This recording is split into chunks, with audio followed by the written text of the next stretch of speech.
Como ya les avanzamos en el capítulo anterior de Un paseo por la provincia, Madrigal de las Altas Torres cuenta con un patrimonio cultural y monumental imponente, de los más amplios de todo el territorio abulense.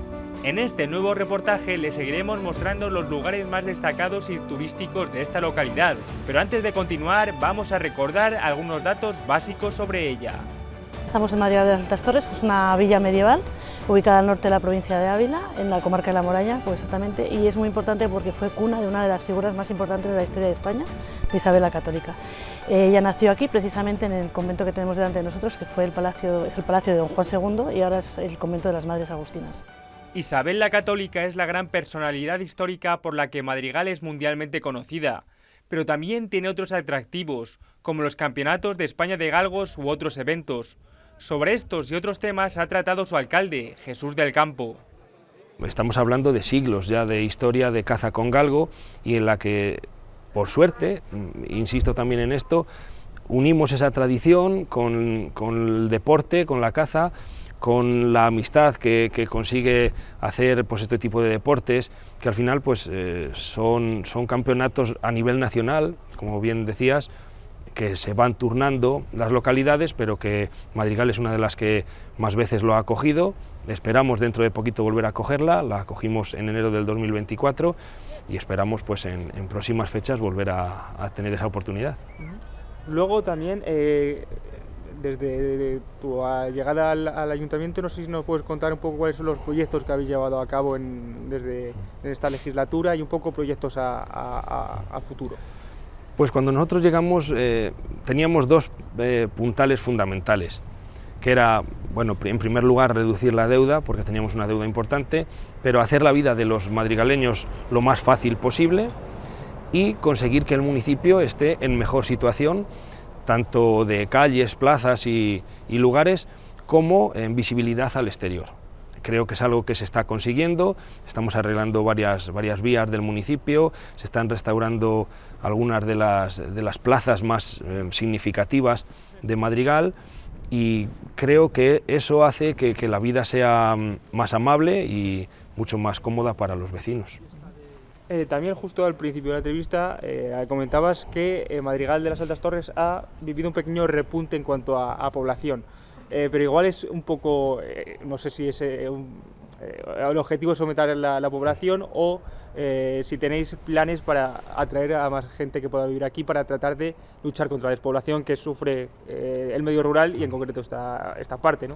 Claro, al final, como bien te decía antes, la despoblación es algo que por desgracia pues nos está salpicando a todos los municipios, no solo de Ávila ni de Castilla y León, sino de España en general. Pero creo que es importante el trabajo que hacen y que hacemos las administraciones para conseguir algo fundamental, y es lo que yo te decía ahora mismo, el conseguir hacer la vida más fácil a nuestros vecinos.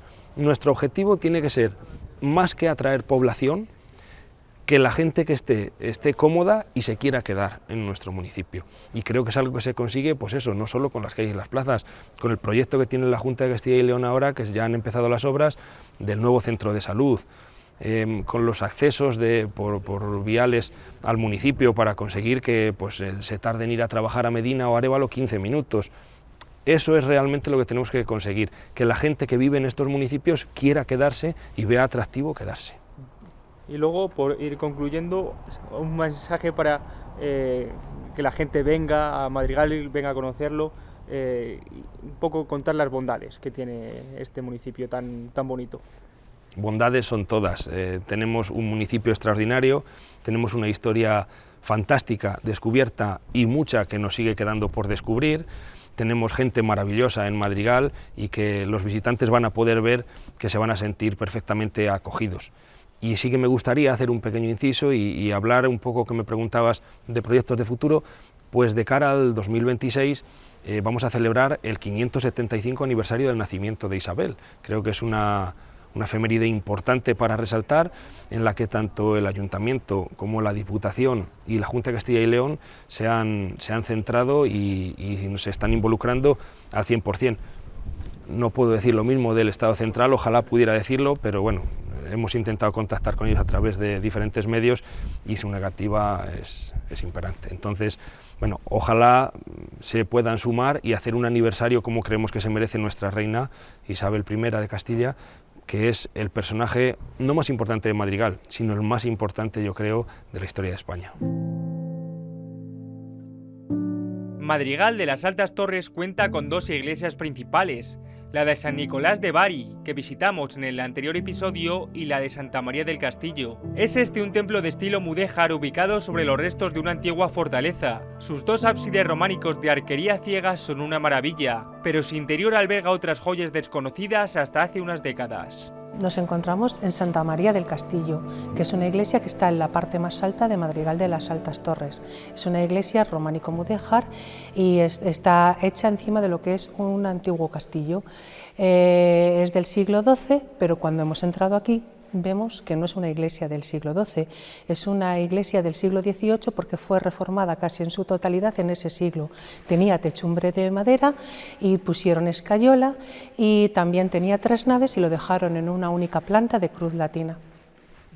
Claro, esta iglesia está erigida sobre el antiguo castillo, la antigua fortaleza de Madrigal de las Altas Torres.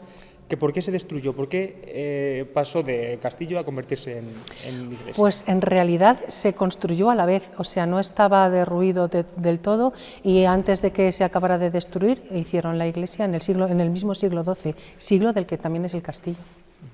Claro, esta iglesia tiene una particularidad que es un poco el gran secreto de esta iglesia, que está un poco oculto, ¿no? Sí, está un poco oculto, pero lo vamos a ver luego después, es sorpresa, porque con el retablo que tenemos aquí detrás, pues estaba tapado lo que es el ábside, lo hicieron en el siglo XVIII y estaba tapando la sorpresa que vamos a ver luego. Hasta luego, no te lo voy a decir. Luego, pero también el interior también guarda algunos detalles importantes, como alguna figura de la escuela castellana histórica, ¿no? Sí, te refieres a las imágenes de que procesionan en Semana Santa. Sí, tenemos un nazareno que representa una de las caídas de Cristo y es de la escuela vallisoletana de Gregorio Fernández. Está hecho por un muy buen alumno suyo, por Pedro Dávila, hacia 1702 y 1704. Destaca sobre todo el dramatismo y el realismo de la cara y la mirada ausente. Es una muy buena talla. Y luego justo a nuestras espaldas tenemos el retablo. Sí, ¿Qué nos puedes contar del retablo os cuento que es de estilo barroco, dentro de barroco churrigueresco, y que presidiendo el retablo está Santa María del Castillo, que claro no podía llamarse de otra forma, estando aquí construido en un castillo, y coronando el retablo hay un medio relieve de la adoración de los magos, donde sobre todo destaca Baltasar y su cofre. También es verdad que en el siglo XVIII se utilizaba mucho lo que es la decoración de angelitos para la decoración de, valga la redundancia, para la decoración de interiores de religiosos, y aquí no íbamos a ser menos, hay un montón de cabezas de angelitos y nos damos cuenta. Y es justo detrás del retablo donde está la gran sorpresa y el gran patrimonio de esta iglesia, ¿no? Sí, hay unos frescos, ya te lo voy a decir, unos frescos románicos que ahora vamos a ver. A ver, la historia es que hacia 1967 se vio que se estaba deteriorando este retablo por la humedad. Y entonces tuvimos la fortuna de que una de las personas que se pasó para repararlo era Rodríguez Almeida, que es un historiador y arqueólogo que era de aquí de Madrigal y estaba pues pasando unos días. Se ve pues lo que es el Pantocrátor, que con su mano derecha está bendiciendo en actitud de Santísima Trinidad. Con la izquierda tiene sujeto el orbe y está acompañado de la figura del tetramorfos, es decir, de los evangelistas. Se ve muy bien partido por la grieta el león de San Marcos, un poquito menos se ve el ángel de San Mateo, y a la derecha el toro de San Lucas también se aprecia bastante bien, y el águila de San Juan. Luego también los frisos, las esquinillas de los frisos están todas decoradas con un montón de caras que pueden ser meramente decorativas o pueden tener algún significado, porque en la Edad Media todo tenía su significado. Y luego después, acompañando al Pantocrátor, hay 12 figuras que paradójicamente no son los 12 apóstoles, son 12 santas mártires. Los frescos son en el ábside principal, pero luego hay otro ábside pequeño que también tiene otro secreto, ¿no? Sí, en una de las naves laterales también hay unas pinturas, pero son posteriores, son góticas y no son frescos, son al temple y se conservan un poco peor, están un poco más deterioradas.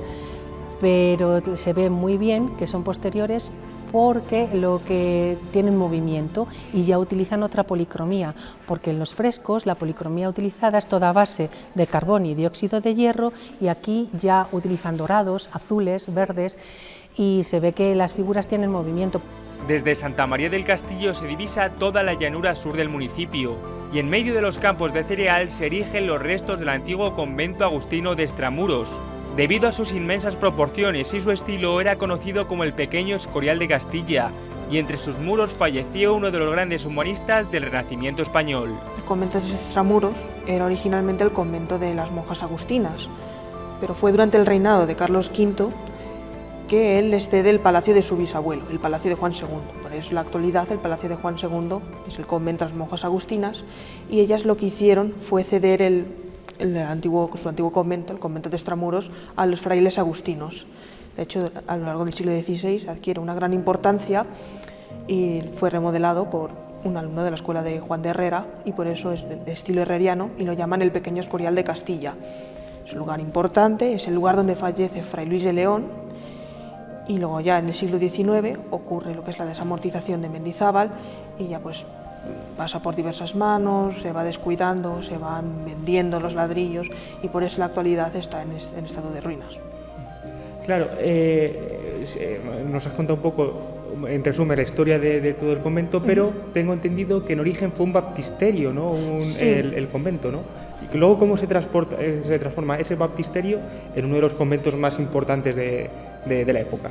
Sí, en el siglo XV, cuando están las monjas, ya como Madrigal tiene bastante prestigio por todas las familias nobles, por ser residencia y vacaciones del rey, por eso está ahí el palacio de Juan II, ya es en el siglo XVI cuando ceden a mediados del siglo XVI, cuando se lo ceden a los frailes agustinos, pues ya es cuando empieza a adquirir una importancia. De hecho, es como un edificio adyacente, está muy familiarizado con lo que es toda la Universidad de Salamanca, por eso se daban clases ahí también. Claro, y has comentado que también fue el lugar donde falleció Fray Luis de León. Sí. ¿Cómo fue las circunstancias que llevaron a Fray Luis de León a fallecer en este lugar? Sí, en el convento de Extramuros, o sea, era un lugar bastante importante, fue frecuentado por los frailes agustinos, o sea, porque era como, no sala de reuniones, obviamente, era como centro importante. Entonces él se encontraba allí. Algunos historiadores dicen que estaba de paso para ir a Salamanca, otros que era su lugar final ahí, en el convento de Extramuros, en Madrigal, y se pone malo y fallece, o sea, enferma y fallece. Claro, y comentas también el estado de ruina, un estado de ruina que se produce principalmente durante el siglo XVIII a raíz de las desamortizaciones y demás procesos, ¿no? Y luego pasó por manos particulares. ¿No hay ningún plan así un poco para tratar de una mejor conservación de estas ruinas? Hace unos años sí que se hizo una obra porque lo que es el claustro tenía piedras graníticas en el suelo. Eso sí que se hizo una obra como de medio restauración y de hecho sí que se ha utilizado como lugar para celebrar obras de teatro y conciertos, sobre todo en los veranos, pero en estos últimos años pues se ha deteriorado aún más. Desconozco si hay algún plan para restaurar el convento de nuevo. Volviendo a la zona intramuros, enfrente del Palacio de Don Juan II se encuentra el Real Hospital de la Purísima Concepción, ahora en remodelación. Gracias a este proceso se ha descubierto una antigua techumbre del siglo XV, que permanecía oculta tras los revestimientos barrocos. Lo fundó doña María de Aragón, que fue la primera esposa de don Juan II, y ahora mismo en el edificio está ubicada la oficina de turismo y en la parte de arriba pues tenemos un museo mexicano dedicado a Vasco de Quiroga. Vasco de Quiroga Pues fue un humanista y un obispo que se fue a México. Allí instauró, fundó hospitales, seminarios, siempre llevando el nombre de Madrigal y de España en México, y le quieren tanto que le llaman Tatabasco, perdón, es conocido. Y luego una cosa muy importante es la capilla del Cristo de las Injurias, que es una imagen muy venerada por todos los madrigaleños.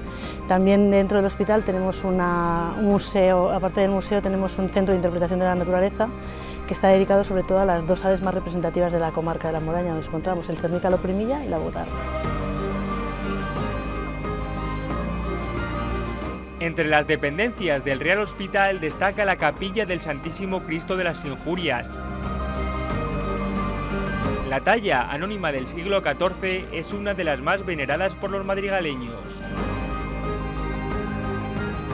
¿De qué estilo es toda la edificación y en concreto la iglesia? ¿Es un edificio anejo, pero es previo el hospital o son a la vez?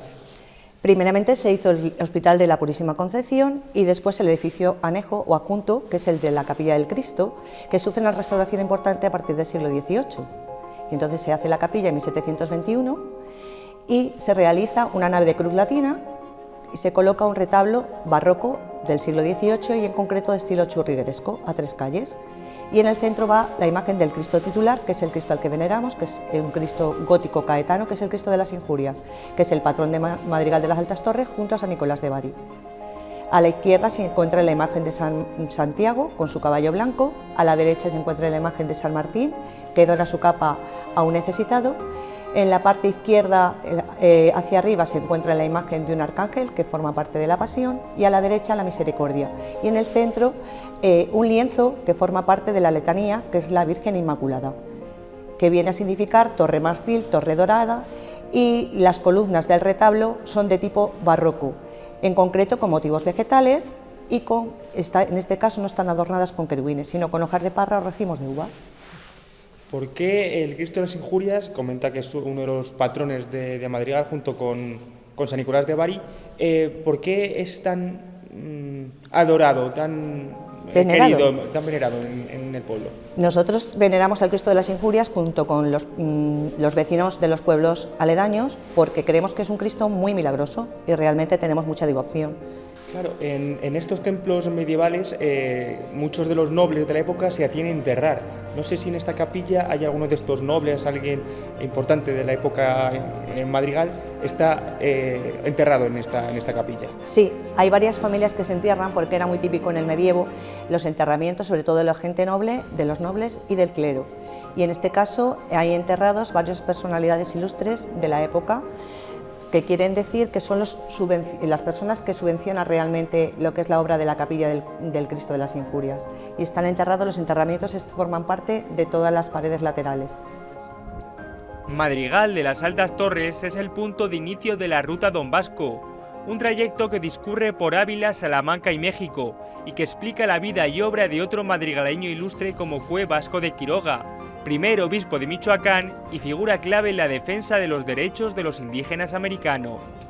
Madrigal es conocido por ser la ciudad natal de Isabel la Católica, pero también hay otro personaje muy importante en la historia de este municipio, como es Vasco de Quiroga, ¿no? Cuéntanos un poco cómo fue su vida, por qué fue tan importante. Bueno, Vasco de Quiroga nace aquí en el 1470.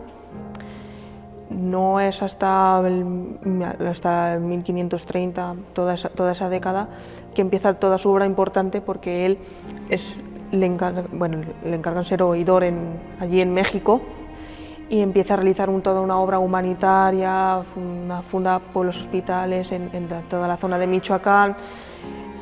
También fomenta la artesanía, fomenta también que no se dividan entre pueblos de españoles y poblados indios. El problema que los indios tienen que tener los mismos derechos que los españoles. Y ya es en el 1537 que es proclamado el primer obispo de Michoacán. O sea, él realiza toda una obra humanitaria a partir de toda la obra de la utopía de Santo Tomás Moro. Pues él se inspira en eso para mejorar las condiciones de los indígenas allí en Michoacán. Claro, y debido a ese origen aquí en Madrigal de Vasco de Quiroga, Tatabasco, como le llamaban sí, allí en sudamericano, ahí está el origen de las relaciones internacionales que existen entre Madrigal de las Altas Torres y el país de México, ¿no? Sí, Madrigal está hermanado con varios pueblos allí en México, pues, de la zona de Menchacán, como Pátzcuaro y demás. Y además nos encontramos ahora mismo en lo que es el kilómetro cero, bueno, que era este edificio era una antigua panera donde se almacenaba el grano y demás, y pues se reformó para ser una sala de conferencias, y además aquí tenemos varios paneles informativos que explican toda la historia de Don Vasco de Quiroga, y además se llama kilómetro cero por ser el origen de toda la ruta de Vasco de Quiroga. Como han podido comprobar en este doble reportaje sobre Madrigal, las cicerones de esta ruta son 5 alumnas y un alumno del programa mixto de formación y empleo en turismo. Su profesora Montse Ramos nos explica en qué consiste. Los programas mixtos de formación y empleo están financiados por el SEPE, que es el Servicio Público de Empleo Estatal, y por el ECIL, que es el Servicio Público de Empleo de la Junta de Castilla y León, y en este caso también es beneficiaria la entidad del Ayuntamiento de Madrigal de las Altas Torres. Y son acciones que se llevan a cabo para ayudar a la desempleabilidad de las personas que están inscritas en el Servicio Público de Empleo de Castilla y León. Ayudan a que adquieran una serie de competencias en la formación y también con una experiencia laboral, a través de un 50% de teórico y práctico, y luego otro 50% en lo que es el trabajo real, el trabajo efectivo dentro, en nuestro caso, de los recursos de Madrigal de las Altas Torres. Claro, comentabas que es un poco la segunda edición de este programa mixto, ¿puede ser? Bueno, los programas mixtos van independientes, tienen un periodo de tiempo, algunos duran 6 meses, otros 9. En nuestro caso hacemos esta edición, como lo has llamado tú, hacemos 2 certificaciones, 2 certificados de profesionalidad en un periodo continuado, que va a ser 1 año.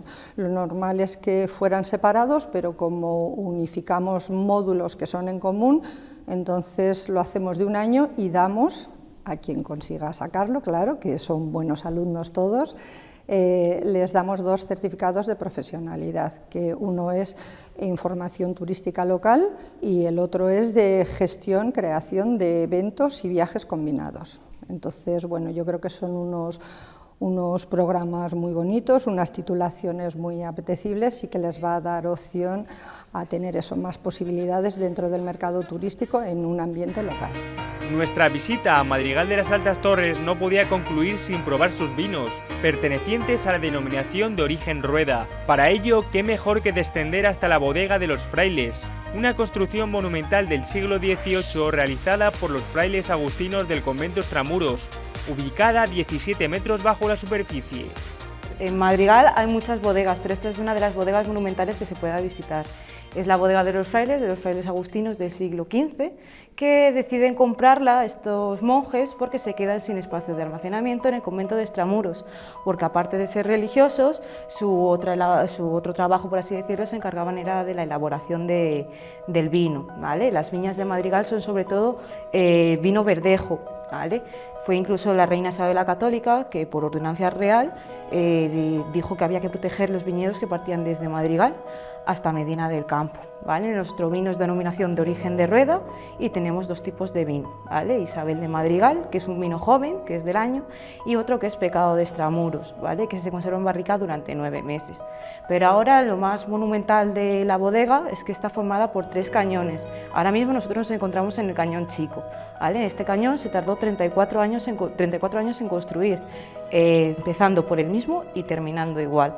De este cañón, lo que cabe destacar, que aparte de ser el más chico, por eso se denomina así, son unas terceras respiraderos que tenemos, que lo utilizaban pues para la hora de expulsar los gases a la elaboración del vino y sobre todo también pues que funcionara como respiradero, ¿vale? Luego también tenemos aquí unas escobas, que esas se denominan escobas mojariegas, que aparte de hacer la función, que principalmente era barrer, se utilizaba pues para poner en las puertas de particulares o de las bodegas para la hora de la realización del vino, ¿vale? De la realización y la venta.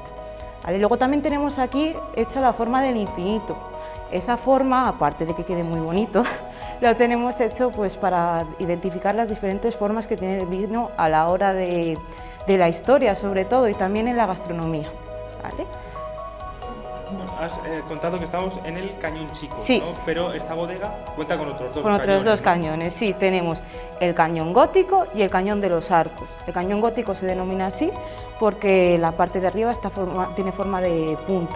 ¿Vale? Luego también tenemos alguna particularidad de ese cañón, es que está formada tiene huequitos o tiene zonas rasgadas en las que se colocaban unas vigas, y esas vigas a través de unas sogas es donde se volteaban las cubas, unas cubas de unos 250 litros aproximadamente. Luego también tiene algo particular, y es que justo nosotros donde estamos situados se denomina Plaza de los Lagares. Eso es porque los monjes deciden instalar aquí el lagar, ya que estamos en la zona más alta de Madrigal, lo denominaban la Carra Medina, y es donde la peña era más fuerte. ¿Vale? Entonces tenemos como un huequito en la pared incrustada, que es por donde bajaba el mosto pisado, y a través de unos túneles es por donde se iba introduciendo en la barrica. ¿Vale? ¿Y el tercero de los cañones? Sí, el Cañón de los Arcos. Ese cañón principalmente está formado por arcos y en donde se realiza la degustación de ese vino de Madrigal que os he contado. ¿Vale? Es un vino verdejo, y también nos hace mucha ilusión decir de que Madrigal es el único ayuntamiento a nivel nacional que se encarga de la elaboración y de la venta del vino. Nosotros nos encargamos de cosecharla, luego lo enviamos a nuestros bodegueros y luego ya nos los traen embotellado. Como han podido ver en este paseo por la provincia, Madrigal es cultura, historia, patrimonio y hasta vino. Espero que les haya gustado este reportaje y nosotros nos quedamos degustando una copita de este vino.